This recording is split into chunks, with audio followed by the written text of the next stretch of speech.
नमस्कार दोस्तों, आपके अपने चैनल जीवन शक्ति और भक्ति में आपका बहुत बहुत स्वागत है। दोस्तों, हनुमान चालीसा की एक चौपाई में लिखा है, अष्ट सिद्धि नव निधि के दाता असवर दीन जानकी माता। इस धरती पर कलयुग में अष्ट सिद्धि का वरदान पाने वाले एकमात्र भगवान हनुमान जी ही है। वे अपने भक्तों की तुरंत प्रार्थना सुनकर उसका निवारण करने वाले देवता है। भगवान राम के भक्त हनुमान बल, बुद्धि, साहस, ज्ञान और विवेक प्रदान करने वाले देवता है। बजरंगबली की भक्ति से व्यक्ति के जीवन में सदैव सदाचार, परोपकार, ईश्वर के प्रति समर्पण, आध्यात्मिकता, पुरुषार्थ जैसे सकारात्मक गुणों का जन्म होता है। हनुमान जी को कलयुग के जागृत देव कहा गया है और वो अजर अमर है। इसका अर्थ ये कि हनुमान जी आज भी पृथ्वी पर किसी न किसी रूप में निवास कर रहे हैं। वे अपने भक्तों की तुरंत प्रार्थना सुनकर उसका निवारण करने वाले देव हैं।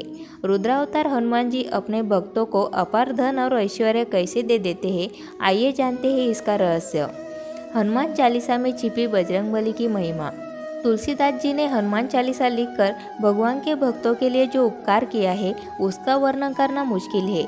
हनुमान चालीसा की 40 चौपाइयों में जीवन जीने का सूत्र है। तुलसीदास जी ने इसमें लाइफ मैनेजमेंट यानी जीवन प्रबंधन के साथ ही हमेशा कामयाब और खुश रहने का मंत्र भी दिया है। हनुमान चालीसा का पाठ करने से भक्तों के कष्ट दूर हो जाते हैं। तुलसीदास जी ने हनुमान चालीसा में हनुमान जी महाराज के बल, बुद्धि और पराक्रम का वर्णन किया है। हनुमान जी को अष्ट सिद्धि और नौ निधि के दाता के रूप में जाना जाता है। हनुमान चालीसा की एक चौपाई में लिखा है, अष्ट सिद्धि नव निधि के दाता असवर दीन जानकी माता। अर्थात हनुमान जी की भक्ति से व्यक्ति के जीवन में 8 प्रकार की सिद्धियाँ और 9 प्रकार की निधियाँ साकार हो जाती है। लेकिन क्या आप जानते हैं ये अष्ट सिद्धि और नौ निधियाँ क्या है? अष्ट सिद्धियाँ और नौ निधियाँ। श्री राम भक्त हनुमान को 8 सिद्धियों और 9 निधियों का वरदान माँ जानकी ने दिया था और कहते हैं कि इन्हें संभालने की शक्ति भी केवल महाबली हनुमान में ही थी। दुनिया में सबसे कीमती वस्तुएं हैं 9 निधियाँ, जिन्हें पा लेने के बाद किसी भी प्रकार के धन और संपत्ति की आवश्यकता नहीं रहती है। हनुमान जी के पास 8 प्रकार की सिद्धियाँ थी। इनके प्रभाव से वे किसी भी व्यक्ति का रूप धारण कर सकते थे। वो सूक्ष्म से लेकर विशालकाय देह धारण कर सकते थे। हनुमान जी जहाँ चाहे वहाँ मन की शक्ति से पल भर में पहुँच सकते थे। हनुमान जी इसलिए दे देते हैं धन और ऐश्वर्य। 8 सिद्धियाँ इस प्रकार है, अनिमा, महिमा, गरिमा, लघिमा, प्राप्ति, प्राकाम्य, ईशित्व और वाशित्व।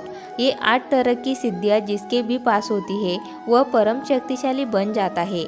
हनुमान जी को माता जानकी यानी सीता जी से वरदान मिला था, इसलिए जो भक्त धनवान बनने की कामना रखता है उसे मन, वचन और कर्म से हनुमान जी की भक्ति करनी चाहिए। उसका संकल्प होना चाहिए, मन को इधर उधर भटकने नहीं देना चाहिए। जिस भक्त की जैसी भक्ति और कर्म होते हैं उसको वो वैसी ही निधि यानी संपदा दे देते हैं। 9 निधियाँ। ये है 9 निधियाँ। पद्म निधि। इस निधि से सात्विकता के गुणों का विकास होता है। ऐसा व्यक्ति स्वर्ण, चांदी आदि का दान करता है। महापद्म निधि। धार्मिक भावनाएं प्रबल होती है, दान करने की क्षमता आती है। नील निधि। नील निधि होने से व्यक्ति सात्विक रहता है और उसके पास कभी धन की कमी नहीं होती। 3 पीढ़ियों तक संपत्ति बनी रहती है। मुकुंद निधि। इससे राजोगुणों का विकास होता है। राज्य संग्रह में व्यक्ति लगा रहता है। सबका बेड़ा पार करते हैं हनुमान। नंद निधि। जिसके पास नंद निधि हो उसमें राजस और तामस गुणों की अधिकता होती है। मकर निधि। जिसके पास मकर निधि हो वह विशाल शास्त्रों का संग्रह करता है। कच्छप निधि। जिसके पास कच्छप निधि हो वह अपनी संपत्ति का सुखपूर्वक भोग करता है। शंख निधि। यह निधि एक पीढ़ी के लिए होती है। यह निधि हो तो अतुलनीय संपत्ति का मालिक होता है। खर्व निधि। खर्व निधि जिसके पास हो वह विरोधियों और शत्रुओं पर विजय हासिल करता है। हनुमान जी के पास 8 सिद्धियाँ, 9 निधियाँ होने के साथ राम नाम रूपी रसायन भी है। इस तरह हनुमान चालीसा से प्राप्त जानकारी के मुताबिक हनुमान जी अपने भक्तों को अपार धन संपदा के साथ ऐश्वर्य दे देते हैं।